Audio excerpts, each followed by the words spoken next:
જામખંભાળિયામાં ધર્મ પરિવર્તનનો પર્દાફાશ થયો છે। શક્તિનગર વિસ્તારમાં એક રહેણાંક મકાનમાં ધર્મ પરિવર્તનનું કારસ્તાન ચાલતું હતું। 27 હિન્દુ આદિવાસીને ખ્રિસ્તી ધર્મના પાઠ ભણાવવામાં આવી રહ્યા હતા, ત્યારે વિશ્વ હિન્દુ પરિષદ દ્વારા આ ષડયંત્રનો પર્દાફાશ કરાયો। નેપાળી દંપતી અને મધ્યપ્રદેશના એક યુવક હાલ દ્વારકા જિલ્લામાં રહીને ધર્મ પરિવર્તનનું કારસ્તાન કરતા હતા। 27 હિન્દુ આદિવાસી શ્રમિકોને લોભ લાલચ આપી ખ્રિસ્તી ધર્મમાં પરિવર્તનનું કારસ્તાન ચાલી રહ્યું હતું। આ સમગ્ર મામલે વિશ્વ હિન્દુ પરિષદ દ્વારા જામખંભાળિયા પોલીસ મથકમાં ફરિયાદ નોંધાઈ, ત્યારે પોલીસે દીપક વિશ્વકર્મા અને તેમના પત્ની દીપા વિશ્વકર્માની તેમજ મુકેશ અજનાર નામના યુવક સહિત 3 લોકોને ઝડપી પાડ્યા। પોલીસે ત્રણેયની સામે ગુનો નોંધી કાયદેસરની કાર્યવાહી હાથ ધરી।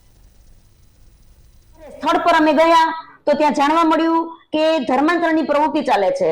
લગભગ 30 જેટલા આદિવાસી લોકો મધ્યપ્રદેશ અને ગોધરાના ગરીબ અને ખૂબ અશિક્ષિત એવા માણસો ત્યાં એકઠા થયેલા હતા અને ધર્માંતરની પ્રવૃત્તિ ચાલતી હતી।